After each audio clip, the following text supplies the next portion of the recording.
Boa noite a todos. Que Jesus nos abençoe nesse intento bacana de nós termos conseguido deixar os nossos afazeres, a nossa casa, o nosso jantar, a família. Alguns deixou amigos para logo depois, não é assim? Então que esse intento seja abençoado por Jesus e sua equipe maravilhosa, tá certo?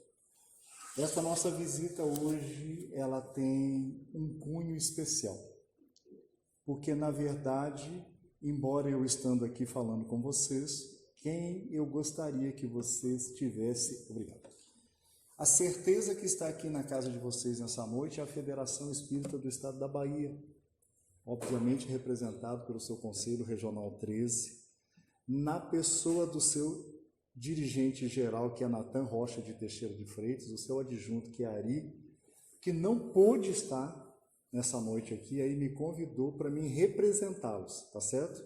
Então estou representando o Natan, Ari, pelo Conselho Regional e representando a Federação Espírita do Estado da Bahia. É assim que eu gostaria que vocês interpretassem essa noite aqui na Casa Espírita de vocês. Tá certo, gente? Então, em nome da Federação, sejam todos bem-vindos a essa Casa Espírita Cristã. Tá joia? O tema da noite, Espiritismo e Educação, ele partiu de um conceito, de um encontro que houve em novembro, né, lá em Salvador. Desse encontro de lideranças espíritas aqui da Bahia surgiu essa temática, Espiritismo e Educação, e eu espero ter a felicidade de fazer a conclusão bem bacana para vocês do que significa isso para os nossos dias de hoje, tá certo? Antes da gente começar propriamente dito o tema, eu gostaria de fazer um outro lembrete. Esse ano, o Espiritismo, através da primeira edição do Livro dos Espíritos, está comemorando 167 anos. Parece muita coisa, não parece? Mas é uma ideia, uma doutrina novíssima em folha. Como que a gente sabe disso? Provavelmente a maioria de nós aqui, é a primeira encarnação espírita. Bacana, né? Nova de tudo. Então nós estamos experimentando algo novo. É por isso que hoje aqui, vamos contar assim, tem 16, 20 pessoas hoje aqui na casa, né? Eu passei perto de uma igreja grandona que tem ali. Entenderam porque ainda são poucos que estão aderindo à ideia? Vocês vão entender nessa noite por quê. É algo novo que está surgindo. Então, o que eu quero dizer com isso? Vocês que conseguiram despertar para esse novo conceito, se sintam felizes. Eu me sinto feliz de, no século XXI, eu estar podendo absorver, eu posso dizer mais, aproveitar as luzes que o Espiritismo está lançando sobre a humanidade. Vocês sabem o que significa isso? É como se Jesus tivesse reencarnado. Não é bacana isso? Jesus estivesse encarnado. Eu costumo dizer na roda de amigos mais íntimos, né, que quando Jesus estava encarnado há 2000 anos atrás, provavelmente eu estava lá. Não pensem vocês que eu joguei pedra na cruz, não pensem vocês que eu assassinei os cristãos. Quem fez isso, gente, já avançou, já evoluiu. Eu lá atrás, eu devia ser aquele que alguém vinha e falava assim, tem um jovem, vocês precisam de ver aquele cara falar. Ele vai estar lá em tal lugar. Aí vocês sabem o que eu devia falar? Para quem me deu essa notícia? Eles estavam falando de Jesus. Eu falava assim para aquele que me deu essa notícia, eu não conheço esse cara direito, não, já ouvi falar dele, mas eu vou fazer o seguinte, eu vou lá ver os gladiadores. Tem um gladiador novo na praça aí, eu vou lá ver eles lutar. Eu era esse, acomodado. Entenderam? O que eu quero dizer com isso nessa inicialidade?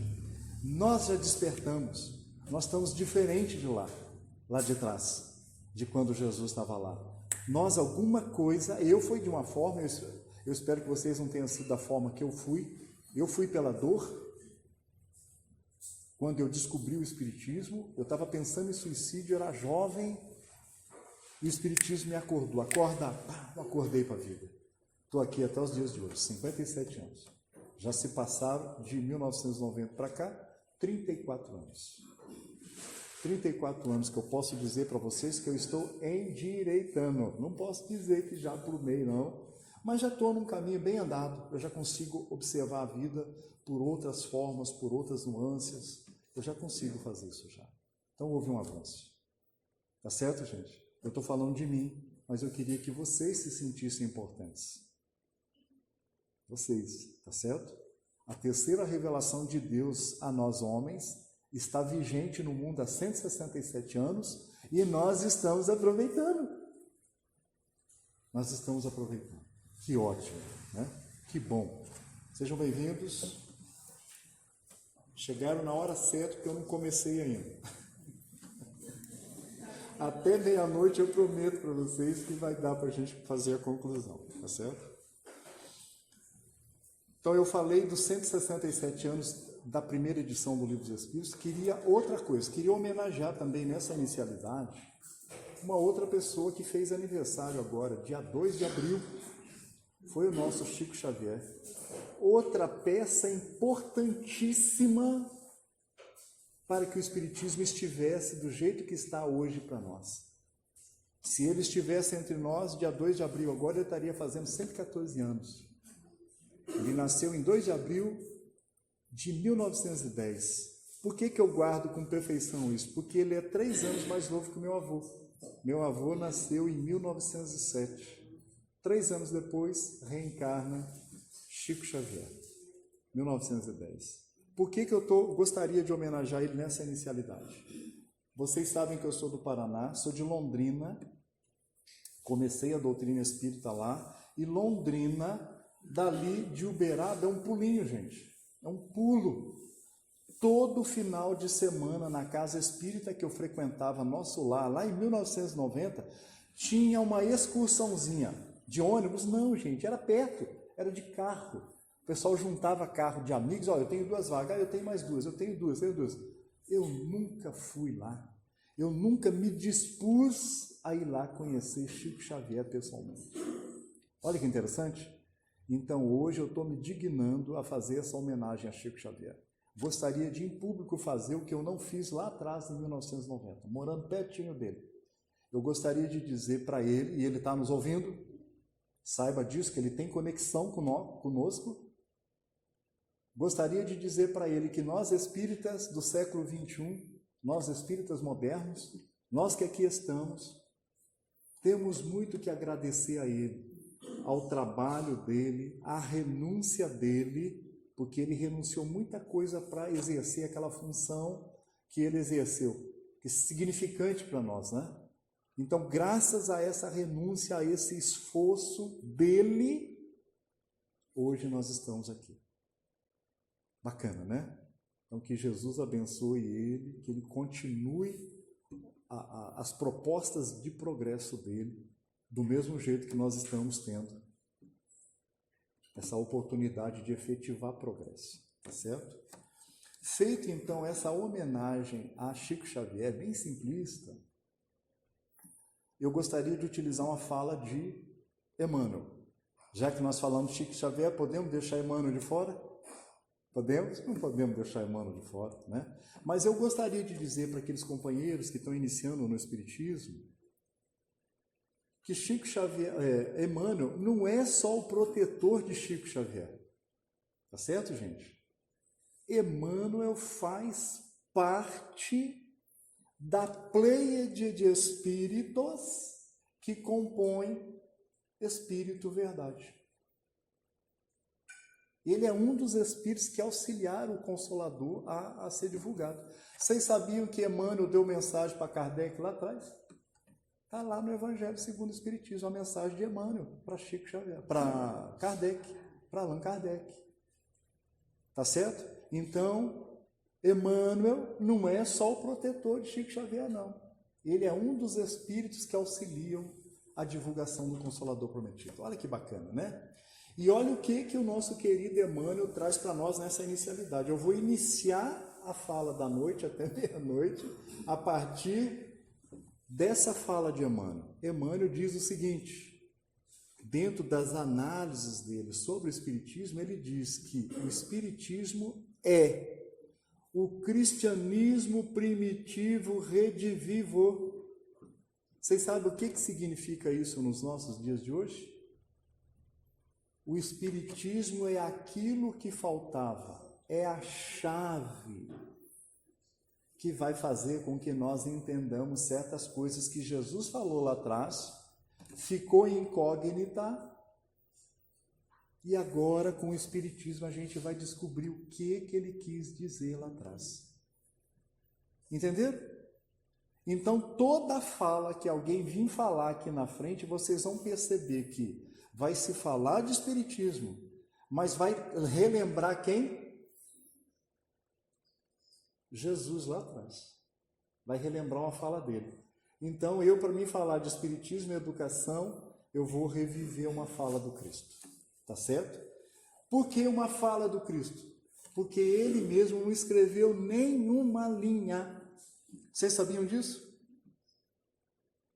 Tudo que está escrito sobre Jesus é o que pessoas viram, o que pessoas presenciaram, o que pessoas entenderam e escreveram. É daí que surgiu um monte de erro, um monte de equivocação, porque ele próprio não escreveu, foi outras pessoas que escreveram. Essa noite, por exemplo, eu vou falar de uma visão, uma ideia que Lucas trouxe lá no seu livro, no capítulo 18. Ele é bem comum para nós, vocês vão ver só. O que eu tenho a dizer de Lucas? Lucas nunca viu Jesus. Vocês sabiam disso? Lucas, que a gente chama de discípulo, ele nunca viu Jesus. Ele era grego. Quando as notícias chegou lá na Grécia de um jovem inteligentíssimo, que expunha coisas que chamavam a atenção das pessoas, o que Lucas fez? O que nós fizemos essa noite. Nós paramos tudo o que nós tínhamos para fazer, não foi assim? Para vir cá? Lucas fez a mesma coisa. Ele sendo grego, ele deixou a Grécia, deixou a sua família, deixou os seus afazeres e foi para onde? Jerusalém. Nós viemos pertinho, né? Saímos da nossa casa e se deslocamos para aqui, não foi? É assim. Estou falando de sacrifícios, né? Quem sacrificou o quê? Nós sacrificamos alguma coisa. Será que Lucas sacrificou um pouquinho mais que a gente? A gente tem a humildade de reconhecer que ele sacrificou um pouquinho mais? Ele sacrificou um pouquinho mais do que nós. Tá joia, gente? Por isso que ele é reverenciado até os dias de hoje. Sacrifícios. Tá certo? Eu não falei de Chico Xavier, do sacrifício de Chico Xavier. Ele, para chegar a ser Chico Xavier que nós conhecemos, ele teve que sacrificar algumas coisas. Lucas também sacrificou. Ele sacrificou um momento da vida dele para ir lá para Jerusalém e saber que história que era aquela que estavam vindo falar. E para surpresa dele, quando ele chega lá, Jesus já tinha sido crucificado. E como é que ele soube da história de Jesus então? Mas porque ele conta a história de Jesus. Ele vai conviver com Maria. Não era besta não, né? Foi conviver com Maria. Um período longo.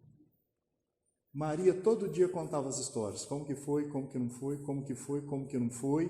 E ele aferia com Pedro, aferia com os outros discípulos, até que chegou um momento, ele ficou entendido em quem? Em Jesus, aos nossos grupos de estudo, na Casa Espírita. A gente gosta do Espiritismo, não entende do Espiritismo, mas eu começo a vir na casa, começo a fazer os cursos, começo a ler os livros, dali a pouco eu estou entendido em quê?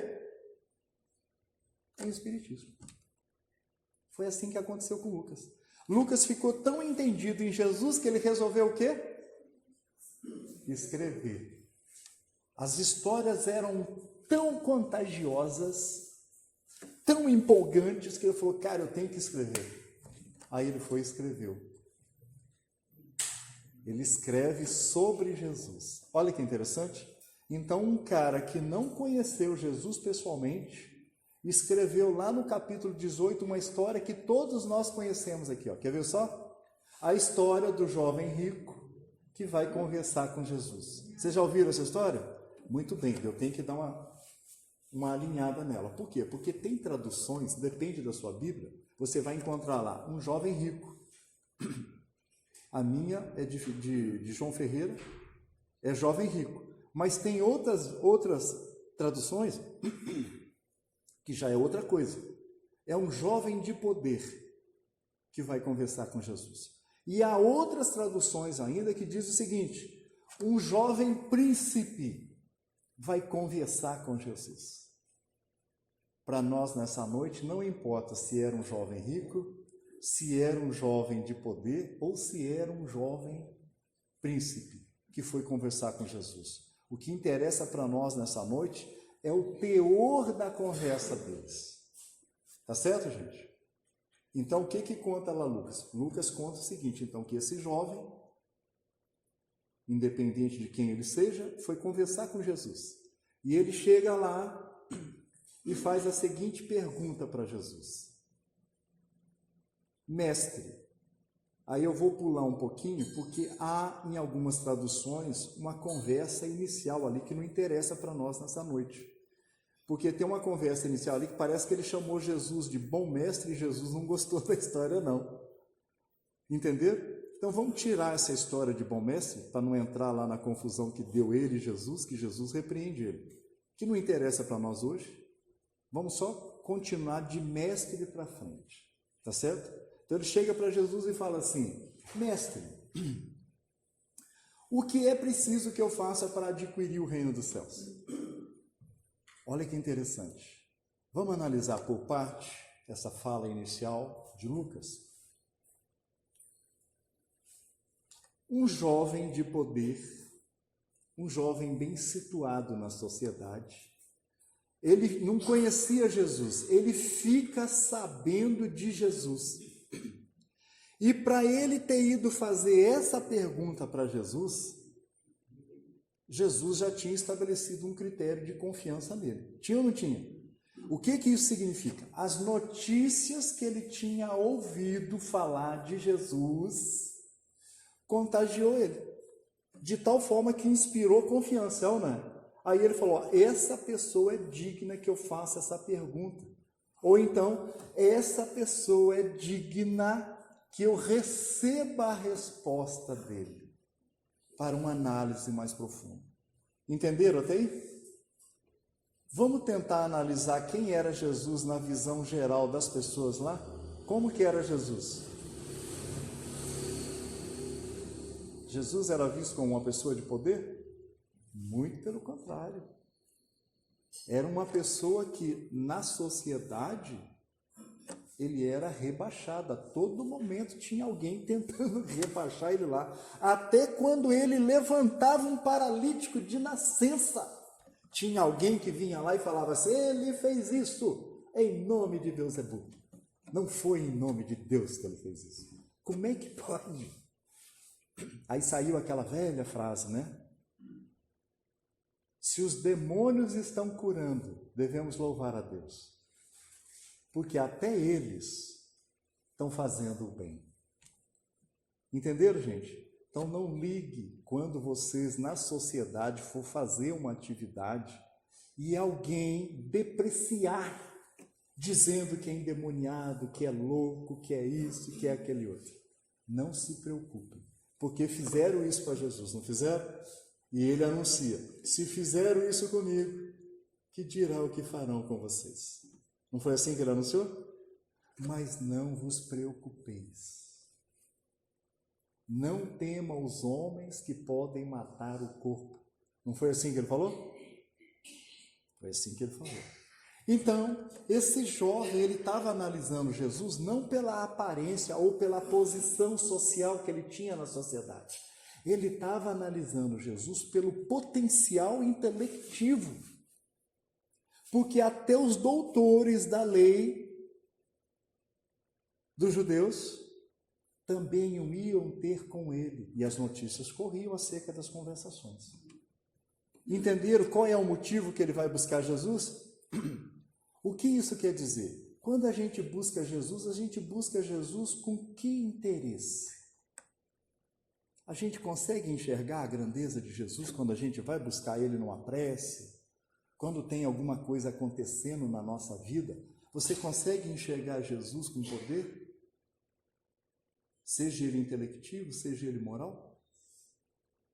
Consegue enxergar isso? Ou acha que ele é uma pessoa que tem obrigação de fazer alguma coisa por nós? Tem muita gente que pensa isso de Jesus, né? Eu vou orar por ele que ele vai... Por quê que ele tem que fazer por você? Entenderam? A gente nem valoriza a pessoa. Como é que você vai? Ele tem que fazer por quê? Entenderam? Então, o que motiva nós é muito importante. Em tudo que nós formos fazer, sempre esteja se perguntando, o que me motiva a estar fazendo isso? Quais são as notícias que eu tenho para que eu esteja dizendo, faz sentido? Tá certo, gente? Então, esse é o primeiro quesito. O segundo quesito que eu quero admirar nesse jovem, porque ele aposta em Jesus, ele acredita em Jesus já de inicialidade, é que ele consegue fazer uma pergunta para Jesus. E eu vou dizer para vocês, né? Vocês ficaram sabendo do nosso coordenador geral da federação, que desencarna, né? Na verdade, ele era tão especial, que ele já tinha preparado, ele não era mais o coordenador geral, sabia disso? Ele já tinha mudado. Ó, já estava sacando o lance já, né? Tem um videozinho, uma hora você coloca na casa aqui, no grupo da casa, aquele videozinho, numa palestra que ele fez quando ele tinha 70 anos, ou seja, 2 anos atrás. Ele faz uma palestra e prenuncia lá, ó, os espíritos falaram que eu ia desencarnar com 72 anos. Aí ele, 72 está aí, ele, pois é. Ele falou isso em palestra e justamente com 72 ele foi e deixou tudo preparado, tá, gente? Ele deixou tudo preparado para pessoas substituírem ele. Então ele provou que é um excelente gestor. Excelente, eu estava preparando também, não estava? Mas eu não vou desencarnar agora, tá, gente? Se fosse a gente, estava todo mundo desesperado. Todo mundo, pois é. E esse organizar atrasaria fora. É isso daí. Aí o que acontece, gente? Eu me tornei coordenador numa reunião aqui. Lembra disso, Poliano? Coordenador do CR13 geral, a nossa região aqui. Com o Peixinho aqui. Aí eu fui conhecer melhor o Peixinho. Acho que foi 2017, né? 2017.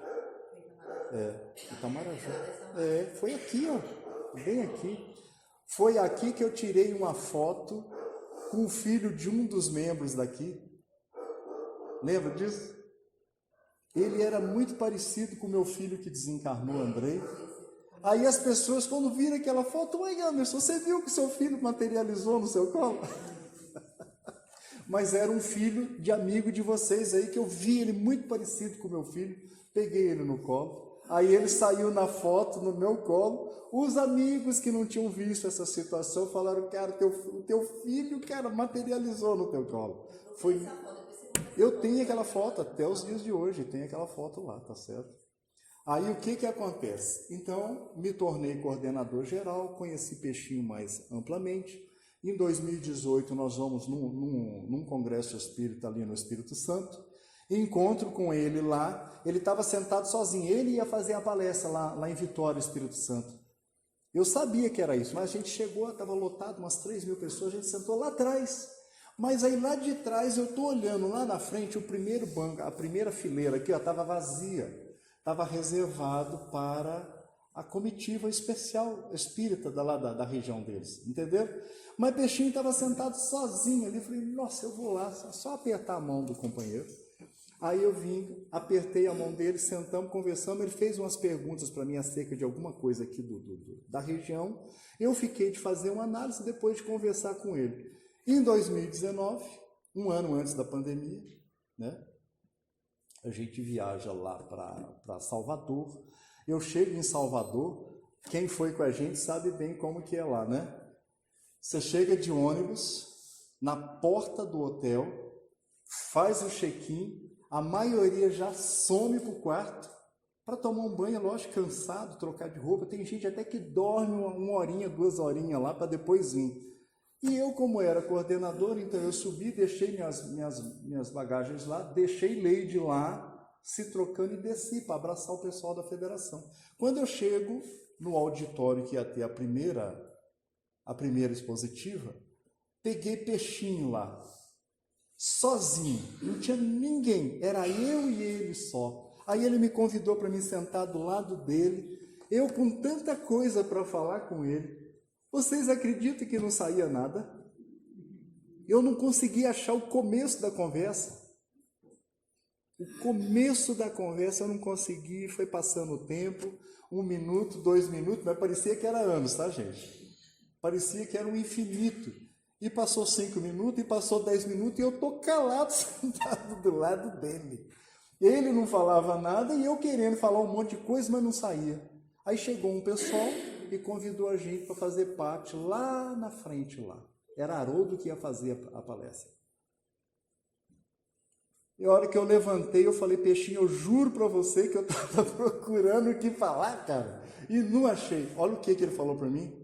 Você falou mais do que você pensa. Foi bem assim que ele falou para mim. Terminou o congresso, eu não entendi direito aquela questão, não. Quando a gente chegou em casa, eu fui reler de novo, acho que pela 3ª, pela 4ª vez, o livro Há 2000 anos. Há 2000 anos, Chico e Emmanuel, né? Chico começa a relatar através de Emmanuel, quando Emmanuel hoje era o senador Publio Lentulus, lá na época que Jesus estava encarnado. O senador Publio Lentulus passou uma dificuldade na casa dele, era a enfermidade da filha e o casamento meio que em frangalhos, a vida dele parece que meio que derretendo. Ele fala assim, hoje eu vou encontrar aquele Nazareno e vou falar um monte de coisa para ele, porque ele achava que Jesus é que era o culpado de tudo que estava acontecendo. Ele ia chegar lá e dar uma dura em Jesus. E ele falou, hoje eu vou falar com ele. Aí saiu o senador Publio Lentulus a procurar Jesus em Jerusalém. Achou Jesus, sozinho. Vocês já sabem que esse encontro foi planejado. É ou não é? Está na cara isso. Como é que ele consegue encontrar Jesus sozinho? Isso era um milagre daqueles. Mas ele encontrou numa daquelas vielas de Jerusalém. Aí quando ele encontra Jesus, ele conseguiu fazer 2 coisas só. Vocês lembram disso? Quando ele chegou na frente de Jesus, o magnetismo de Jesus era tão que ele só conseguiu ajoelhar e chorar. Foi a única coisa que ele conseguiu fazer. Ele que queria falar tanta coisa para Jesus, não conseguiu falar nada. O que eu quero dizer para vocês? Aí eu entendi. O que Peixinho quis dizer lá? Que às vezes o calar-se, você fala muito mais do que você falar, tá certo? Voltando para o jovem, eu tenho que dar o parabéns para ele. Ele se encontra com Jesus, queria fazer uma pergunta para Jesus e fez. Parabéns para ele. Parabéns. Tá certo, gente? Parabéns para esse jovem. Agora vamos analisar a pergunta dele. Ele pegou e falou o seguinte para Jesus, né? Vou repetir de novo.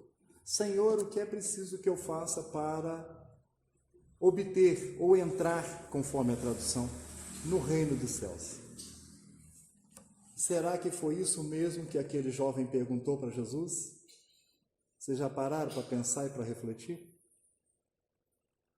Ou será que isso foi uma coisa que quem escutou essa conversa, não entendendo direito o que o jovem perguntou, ele pegou e falou, foi o reino dos céus que ele queria saber. Ou será que quem traduziu, e a tradução foi feita no ano 500 depois da crucificação. Ele não entendendo direito o que o jovem perguntou para Jesus, ele falou, quer saber de uma coisa? Vamos colocar esse negócio de reino dos céus? Vocês sabem por que eu estou levantando isso? Agora nós vamos entrar em doutrina espírita. Porque a doutrina espírita hoje explica para nós o que é reino dos céus. Hoje nós não estamos cegos ou ignorantes para ter dúvida mais. O Espiritismo está aí, ó, portas abertas. Quem quiser entrar aqui, no curso de vocês fecham a porta? Mesmo vocês fecham a porta lá quando vocês fazem o curso? Porta aberta. Quem quiser pode chegar lá e entrar e saber o que é que nós estamos estudando aqui. É ou não é, gente? Vocês já viram uma proibição de vender os livros espíritas? Eu entro numa livraria, ela fala, isso aqui é livro espírita, não compra não. Não pode comprar, isso aqui é só para quem é espírita, tem uma carteirinha lá. Vocês já viram isso acontecer? Qualquer um tem direito de comprar um livro espírita e passar a saber das coisas. Por que eu estou falando isso? Nesse livro que está fazendo 167 anos, dia 18, né? 18 de abril agora, fez 167 anos de primeira edição. Na sua segunda parte, quando vai falar do progresso do Espírito, lá está dizendo que é reino dos céus. Posso sintetizar para vocês, para a gente não delongar muito? Aí eu estou dando o endereço, quem duvidar de mim vai lá saber propriamente, tá certo? Segunda parte do livro dos Espíritos, quando vai falar do progresso do Espírito. Segunda parte do livro dos Espíritos. O livro dos Espíritos é dividido em 4 partes, tá certo? Eu estou falando da segunda parte, ó. O reino dos céus para o espírita é uma coisa comum. Sabe por quê? Porque nós, espíritos encarnados e desencarnados, já passamos por vários reinos dos céus. Não é isso que está escrito lá? Nós não nascemos desse jeito aqui. Tem muita gente que fala, Deus me fez assim. Mentira. Deus não fez nós assim. Nós estamos assim, seres humanos. Estamos seres humanos. Deus não fez nós assim. Ele fez nós lá atrás, lá na mona das celestes, lá nos seres dos divinos. Sabia disso, gente? Foi lá atrás que ele fez nós. Aquele é o nosso reino primitivo.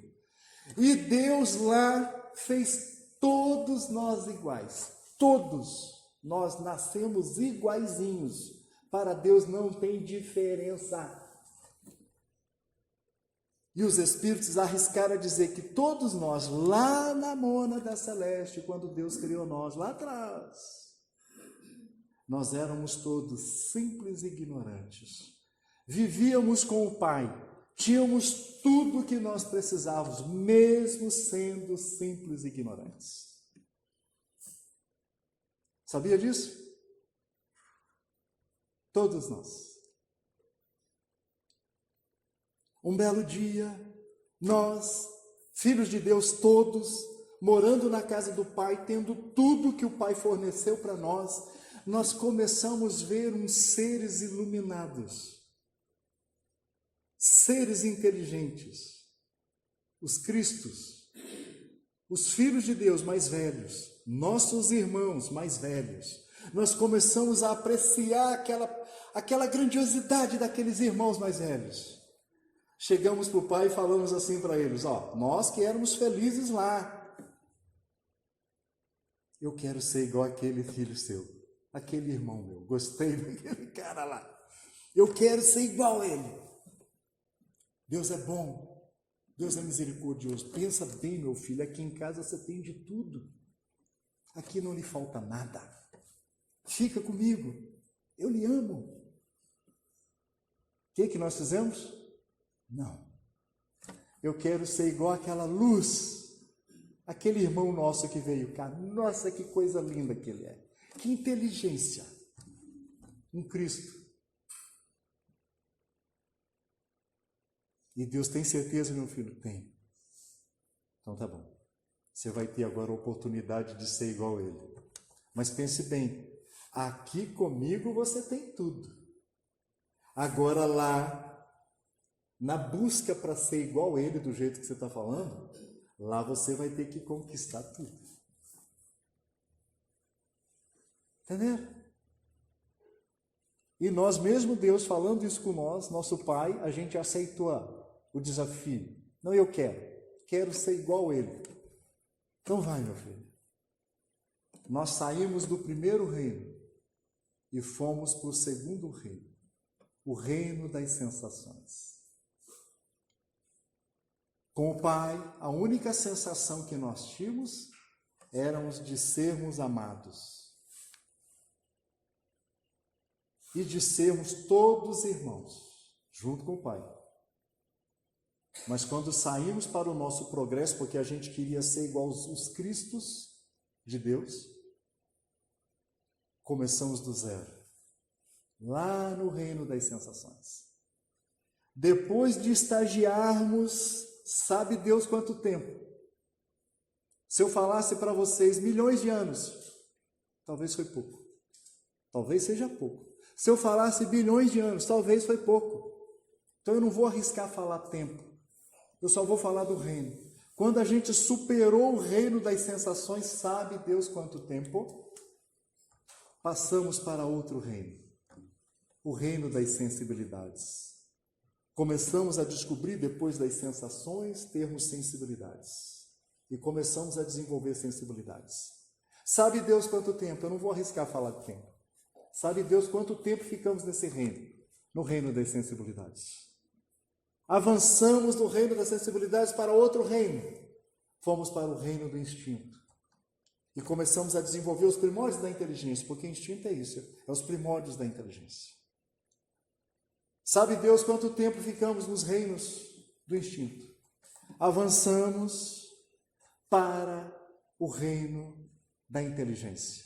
Porque depois de estagiarmos pelo reino do instinto, já desdobramos elementos necessários para começar a conhecer o reino da inteligência. É aonde nós estamos hoje. Sabia disso? Nós estamos no reino do desenvolvimento da inteligência. Segundo o próprio Emmanuel, agora que nós começamos a desenvolver inteligência, vontade, querer, começamos a distinguir isso eu gosto, isso eu não gosto, aquilo é ruim, isso é bom, isso é mais ou menos, nós passamos a estagiar no reino dos Espíritos. Então, a partir do desdobramento do desenvolvimento da inteligência, nós saímos de mônada celeste lá atrás, saímos do princípio inteligente e já estamos estagiando já no reino da inteligência, com nova denominação, espíritos, mas ainda imperfeitos. Lembrando que o nosso objetivo é ser um Cristo de Deus, não é isso? Então tem estágios a avançar lá para frente, porque foi assim que a gente disse para Deus, eu quero ser igual a Ele. E Deus, então vá, meu filho. Então nós já estamos no campo da inteligência, desenvolvendo vontade, desenvolvendo querer, desenvolvendo, aperfeiçoando as sensações, as sensibilidades, os instintos, desenvolvendo a forma racional. Segundo o próprio Emmanuel, no livro O Consolador, ele diz o seguinte, que nós, do princípio de espírito, do desenvolvimento da inteligência, para espírito puro, que é para onde nós queremos ir, tá certo, gente? Emmanuel fala que nós já avançamos bastante, mas nós estamos mais próximos do começo do que do objetivo. Vocês entenderam? Então nós já não estamos mais crus totalmente, a gente já deu uma andada boa de quando a gente saiu lá de Deus, da mônada celeste, simples e ignorantes, com a proposta de ser um Cristo de Deus um dia. Nós já avançamos muito, mas ainda não estamos lá. Se nós tivéssemos que falar qual que é a classificação que nós estamos hoje, nós estamos no reino do desenvolvimento da inteligência, porém somos ainda espíritos imperfeitos. Lembrando que nós queremos ir para o reino dos espíritos puros, dos espíritos perfeitos. Nós ainda estamos no reino dos espíritos imperfeitos. Aquele jovem estava nesse reino. Será que era isso que ele queria saber de Jesus? Será que ele poderia trocar a palavra: Senhor, diz para mim aí o que é preciso eu fazer para mim chegar a ser espírito puro? Será que foi essa a pergunta que ele quis fazer? Será que era isso que ele entendia?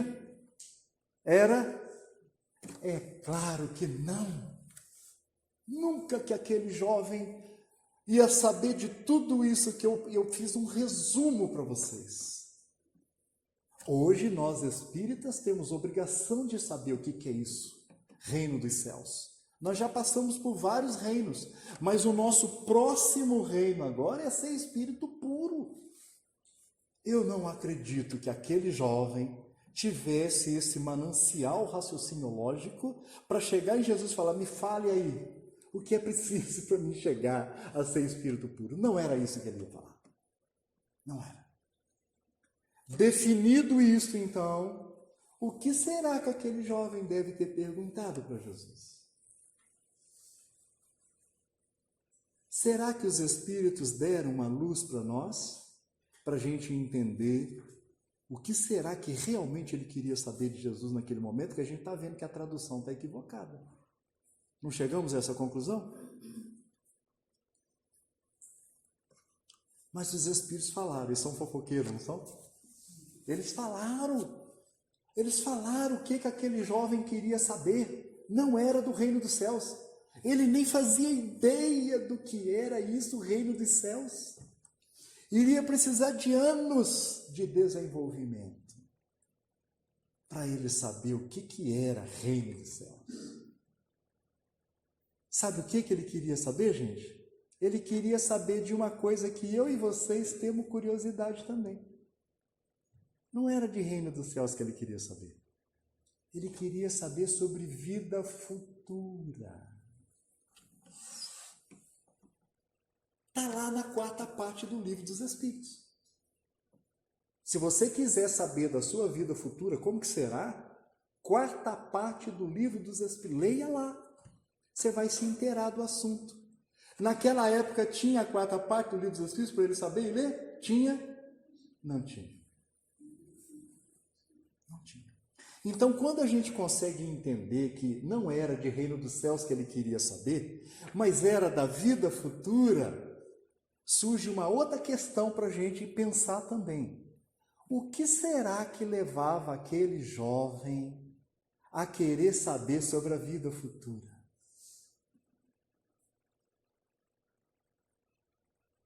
Porque, de repente, a ideia dele é a nossa ideia hoje. Vamos voltar de novo? Vamos voltar no jovem. Não era um jovem rico? Um jovem de poder? Um jovem de principado? O que isso significa? Alguém que detinha um certo poder na sociedade. É ou não é? Não é isso? Detinha um certo poder. Se ele tinha um certo poder, principalmente naquela época, ele era uma pessoa de comando. Era ou não era? Tipo assim, ele tinha uma vontade. Para que essa vontade fosse feita, o que ele chegava? Ele chegava nos seus servos, nos seus trabalhadores, nos seus funcionários, não era assim?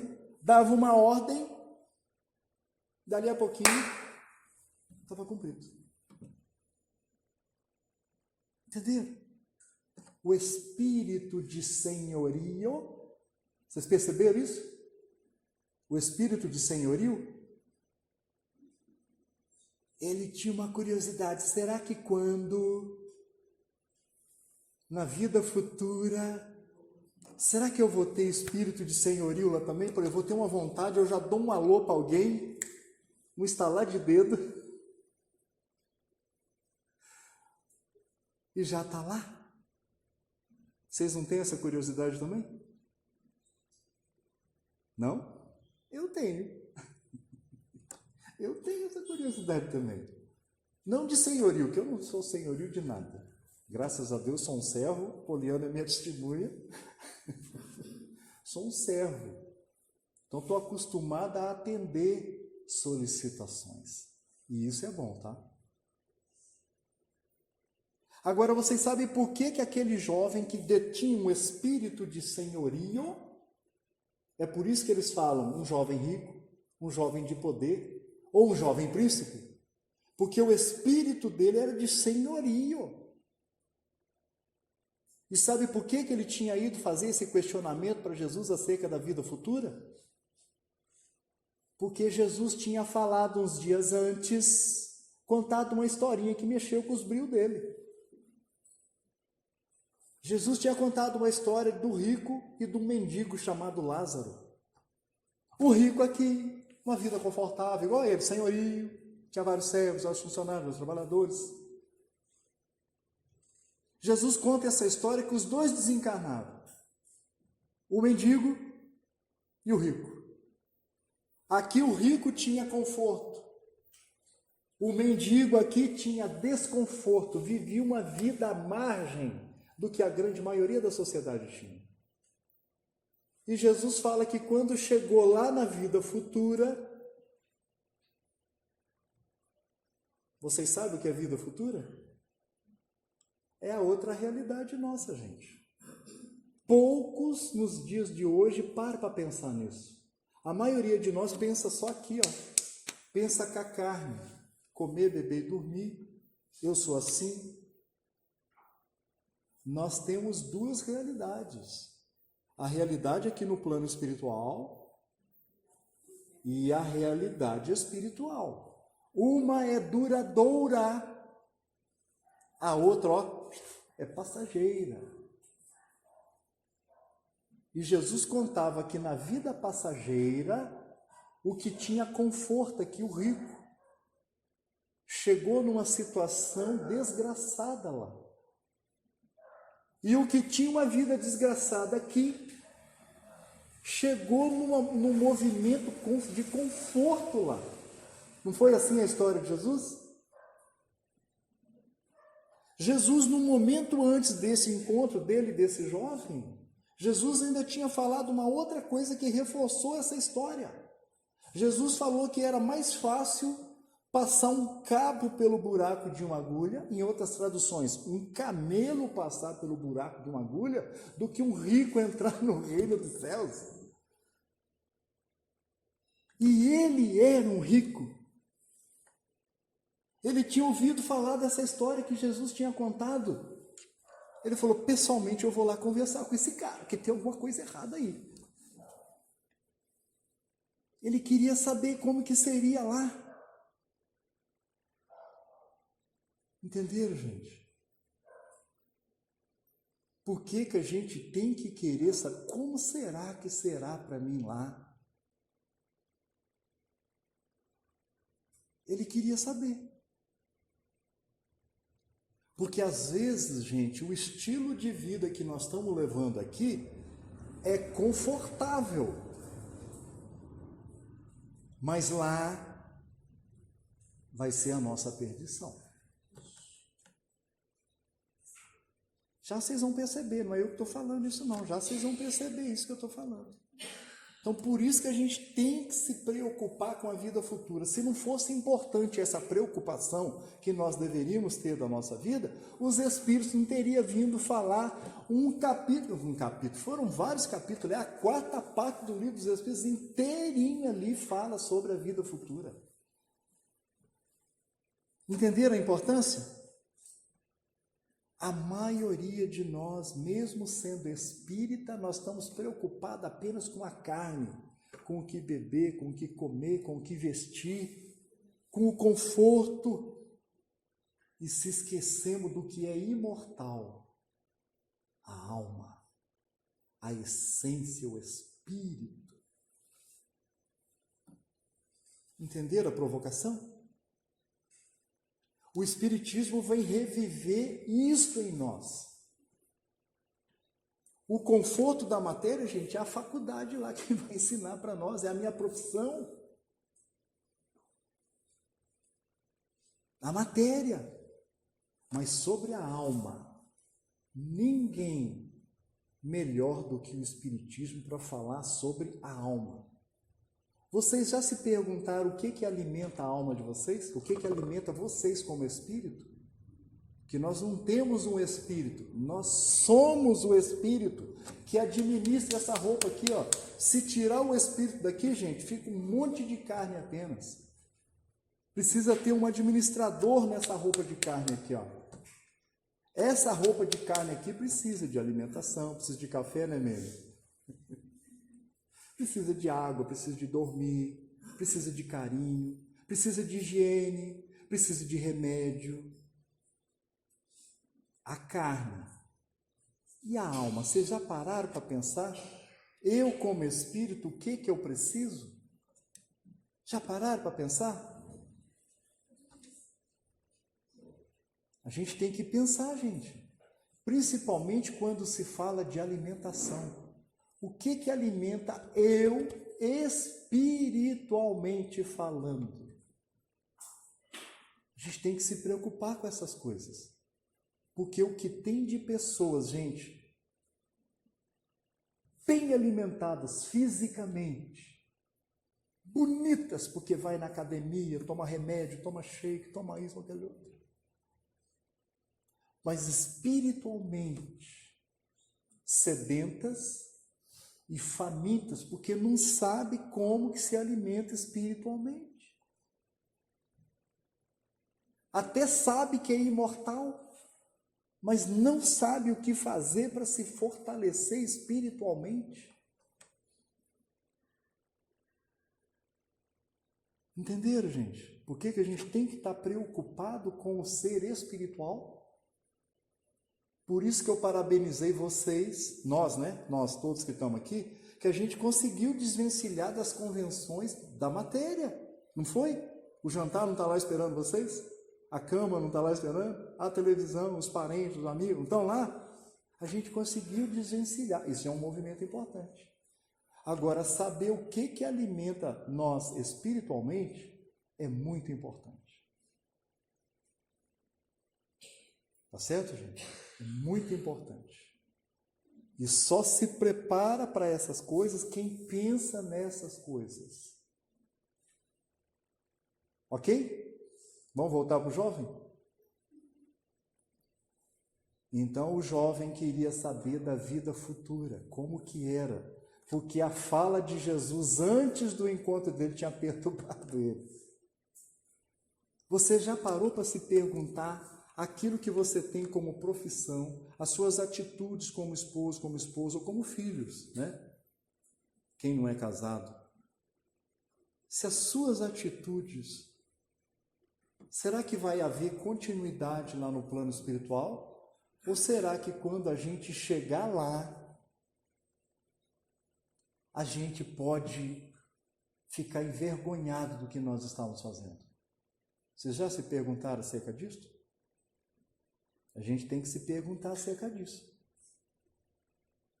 Porque olha a resposta de Jesus para o jovem. Então Jesus pergunta para ele, né? Ele pergunta para Jesus. Nós já sabemos que não foi o reino. Ele perguntou para Jesus, aquela história que você contou lá do rico, de Lázaro, como que será lá na vida futura? Aí Jesus pergunta para ele assim, você não conhece a lei? Eu vou tornar essa pergunta para vocês. Vocês conhecem sobre as leis? Quem disser que não conhece, gente, está lá na terceira parte do Livro dos Espíritos. Esse mesmo livro que está fazendo 167 anos. Está na terceira parte lá do Livro dos Espíritos. Todas as leis, todas. Lei de adoração. Começa lá pela lei de adoração. Posso fazer uma síntese para vocês? Quem estuda sobre a lei, primeiro eu tenho que fazer um referencial. Na pedagogia, gente, existe 5 degraus para a gente escalonar. O primeiro é o conhecimento, ou a instrução. O segundo é a reflexão. O terceiro é a comparação. O quarto é a análise. E o quinto é a síntese.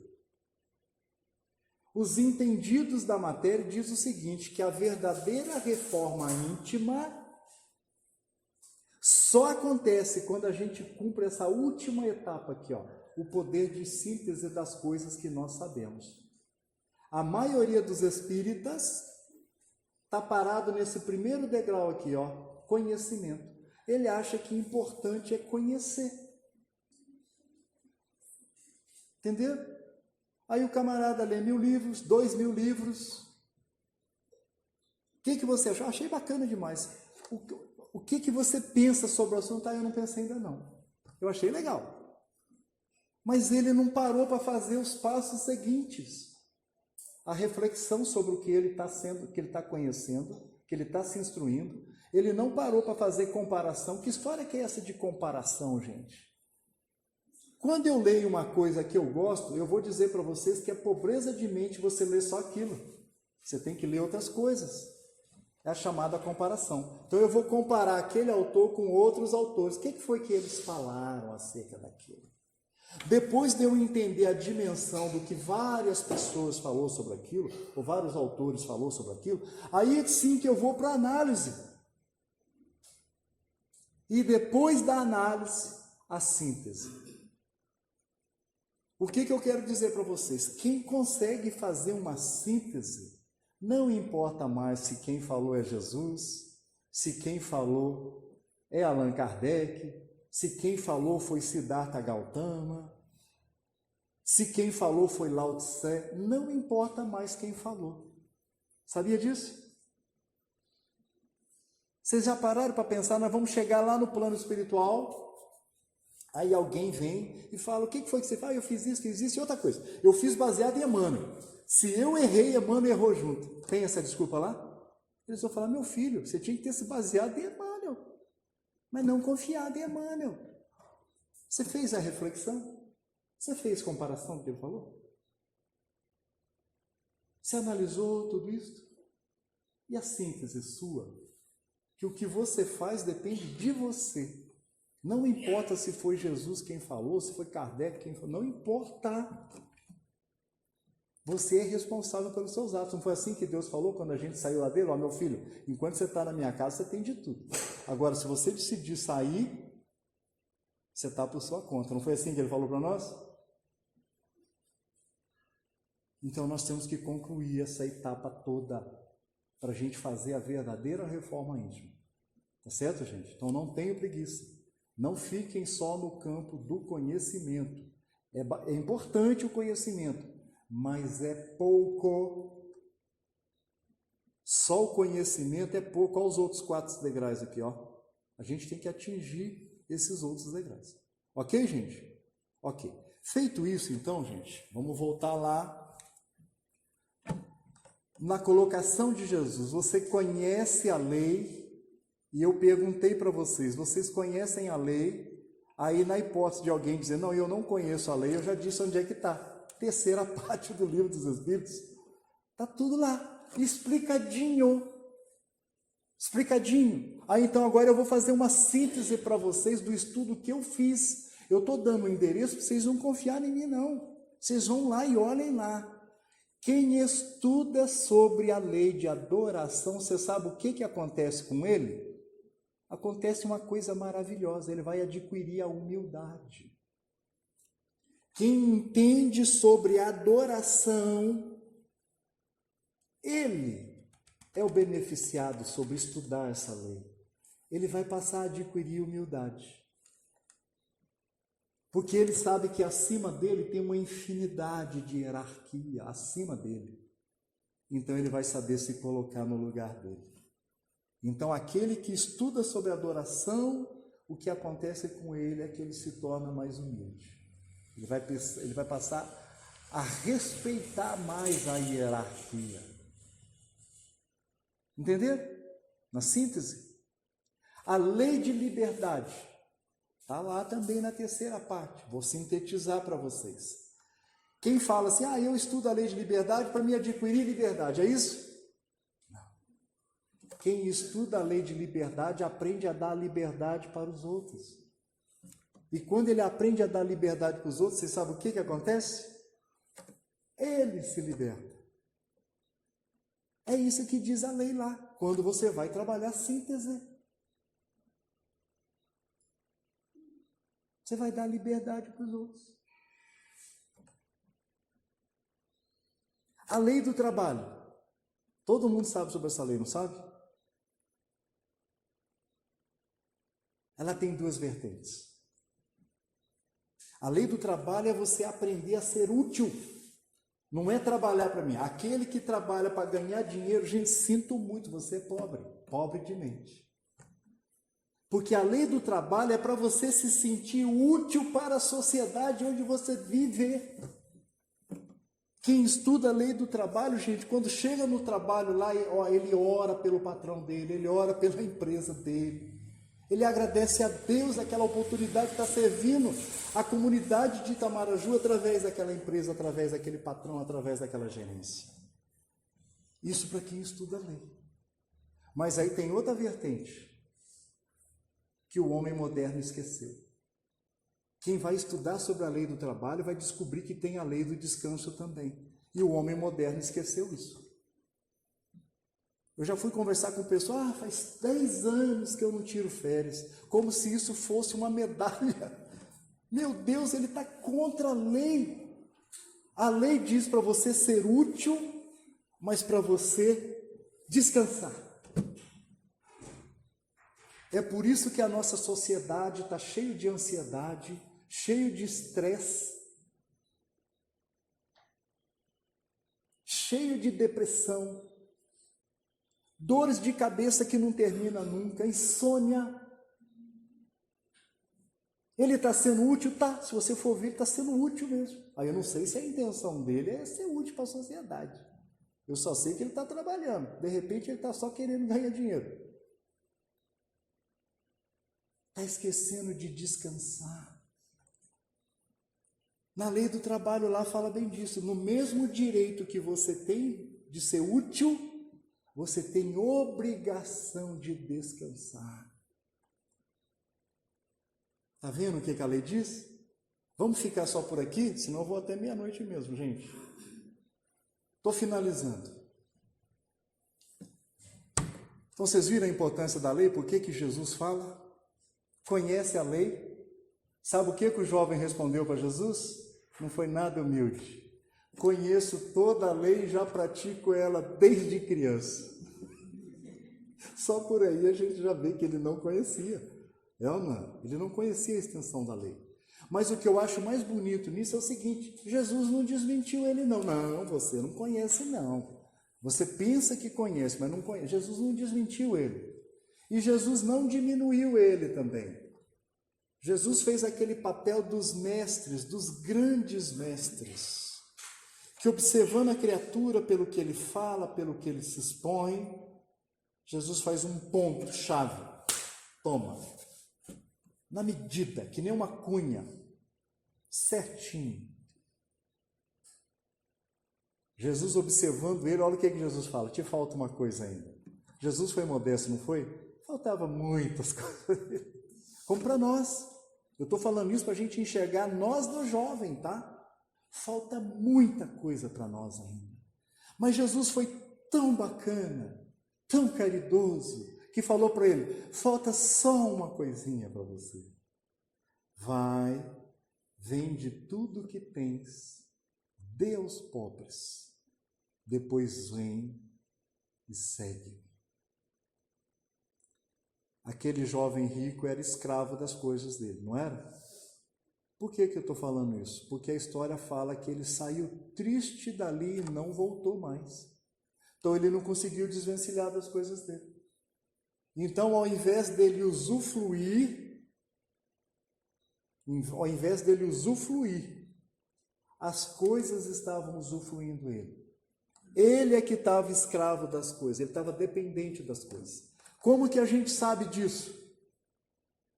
De vez em quando a gente vê essa notícia na sociedade. Fulano de tal, que estava numa posição X na sociedade, de repente tem um revés. Ele vem aqui para baixo. O que a maioria das vezes a gente vê falar? Suicidou-se.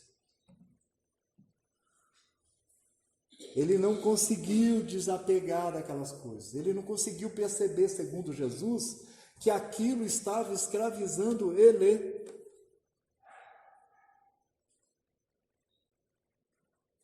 Era melhor ele ficar sem aquilo.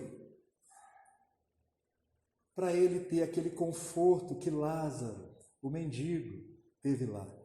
Olha que bênção que foi para aquele Lázaro ele ser mendigão, né?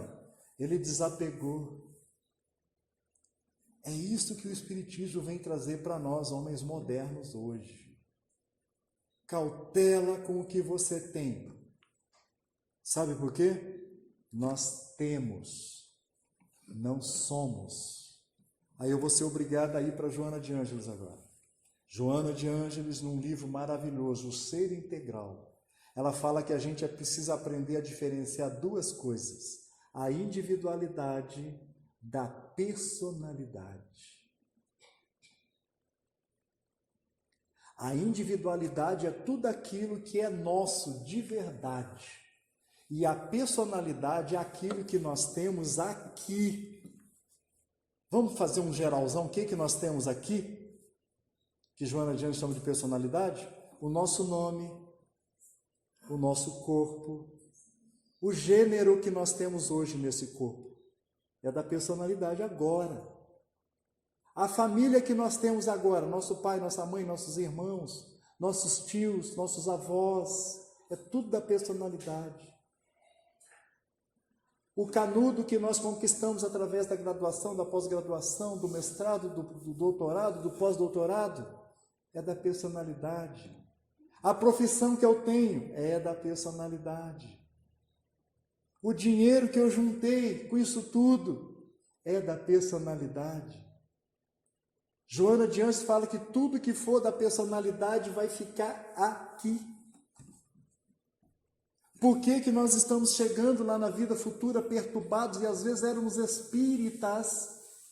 Estamos chegando perturbados lá no plano espiritual porque a gente não soube diferenciar essas duas coisas segundo Joana de Ângeles. A minha individualidade da minha personalidade. Tudo que for da personalidade vai ficar aqui. Não adianta eu chorar, não adianta eu reclamar, não adianta eu lastimar, isso só vai me dar perturbação lá na vida futura. Era isso que o jovem queria saber. E Jesus foi categórico para ele: dispensa agora, porque você vai se perturbar lá. Você vai ficar junto com aquele rico que eu contei a história. Entenderam, gente? Eu vou associar agora Joana de Ângeles com o Evangelho segundo o Espiritismo, capítulo 16, quando fala lá no título, não se pode servir a dois senhores. Lá na introdução desse estudo, os Espíritos vão dizer a nossa verdadeira posse, a individualidade que Joana de Ângeles estava falando lá atrás. Qual é a nossa verdadeira posse? Os Espíritos falam que é tudo aquilo que nós trouxemos para essa nossa encarnação. O que nós trouxemos para essa nossa encarnação, segundo os Espíritos? Nós trouxemos um patamar X de instrução. Essa instrução que a gente trouxe de lá, para nós encarnarmos, formou o nosso nível de inteligência.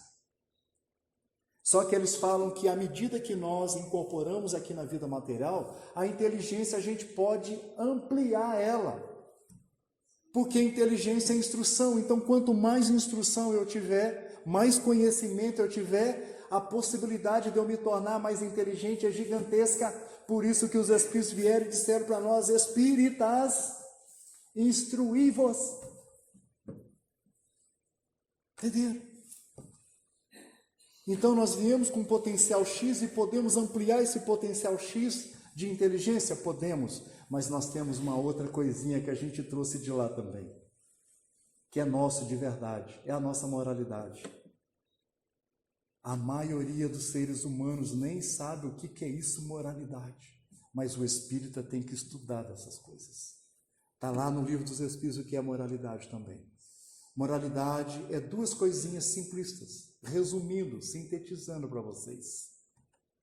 Moralidade é o nível, é o potencial nosso de imperfeições, de defeitos e de virtudes. Nós viemos com isso lá também. Nós viemos com potencial de virtudes e de imperfeições, de vícios, em algumas traduções. Tá certo? Isso que forma a nossa moralidade. Tem pessoas que veio com um nível de imperfeição gigantesca para cá. Encarnou, é aquelas crianças que têm dificuldade com um monte de coisa, e a gente observa que já desde criança tem um probleminha ali. os pais vão ter trabalho para fazer aquela correção. É a moralidade natural dela. Mas como a inteligência não tem como melhorar a inteligência? Tem ou não tem? Tem. A moral também. Então, se nós descobrirmos que nós temos um potencial de defeitos maior do que as virtudes, o que nós temos que fazer aqui então, gente? Buscar desenvolver virtude. Eu vou falar da minha família. Vocês olhem para dentro da família de vocês. Chega dia 31 de dezembro, a minha família se reúne. E aí, então, ali meia-noite, a hora que estoura, né, as champanhes, e começa aquele foguetório, a gente começa a fazer pedido, o que nós vamos fazer durante o ano. Eu nunca vi um parente meu falar assim, ó, esse ano eu quero desenvolver virtude. Nunca vi. Mas vocês sim, né? Entender? Instrução para aumentar a inteligência.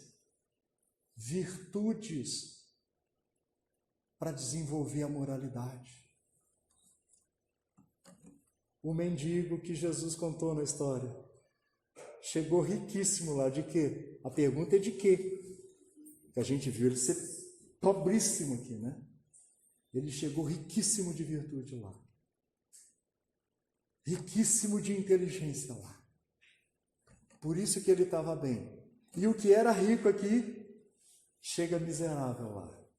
Porque embora tendo tudo, ele esqueceu do principal. De se instruir e de gerar virtudes com todo aquele potencial. Então, para resumir para vocês, não é a pobreza, não é a riqueza que torna nós melhor ou pior. É o que nós fazemos dela. É o que nós fazemos dela. Tá certo, gente? Quanto mais pobre e mais instrução você tem, mais mérito você vai ter. Quanto mais pobre e mais desenvolvimento de virtude você tem, mais moralidade você vai ter. Quanto mais rico você é, mais compromisso com o desenvolvimento da inteligência você vai ter. Quanto mais rico você for, falando financeiramente, mais responsabilidade com moralidade, ou seja, com virtudes. Entenderam porque é difícil um rico entrar no reino dos céus? Porque ele é mais cobrado. Por quê? Porque ele teve mais chance. Eu agradeço a Deus de ter sido pobre. Menos cobrança, né? Menos cobrança. E tem mais mérito. Eu vou reunir os netos, todo mundo pobre. Reuni os netos todos no colo dele, eram 6. Então 3 de um lado, 3 do outro. Ó, tudo pequenininho. Ele falava assim, ó, a nossa família é pobre, vocês nunca se esqueçam disso. A nossa família vai ter que levantar mais cedo, vai ter que estudar mais, vai ter que trabalhar mais. Está todo mundo pensando em bater o cartão mais tarde, nós vamos bater mais cedo. Está todo mundo pensando em ir embora, nós vamos sair mais tarde. Meu avô ensinou isso para mim. Ele, sem saber, ele estava inconforme com as leis de Jesus. Porque o rico vai ser mais cobrado. Ele tem mais compromissos do que o pobre. Por isso que é difícil ele entrar. Ele tem mais coisa que fazer. Tá certo, gente? Espiritismo e educação. Para finalizar, a maioria dos espíritas modernos do século XXI está preocupado só com instrução. Vocês viram quantas outras coisas nós temos que fazer? Principalmente o lado da educação, que é a execução, é a moral. A instrução é importante, mas é pouco. No processo é pouco. Porque quando nós chegarmos lá no plano espiritual, eu assisti 3.000 palestras. Eu participei de 3.000 seminários. Eu li 3.000 livros. Vai adiantar alguma coisa isso lá para nós? Você tendo feito tudo isso, tendo aproveitado, o que você transformou? O que você mudou em você? Quais foram as virtudes que você desenvolveu? Tá certo, gente? Então, que esse momento, Espiritismo e Educação, fale profundo no nosso coração. E eu peço a Jesus que nós possamos ser melhores daqui para frente. Tá certo? Que assim seja. Obrigado.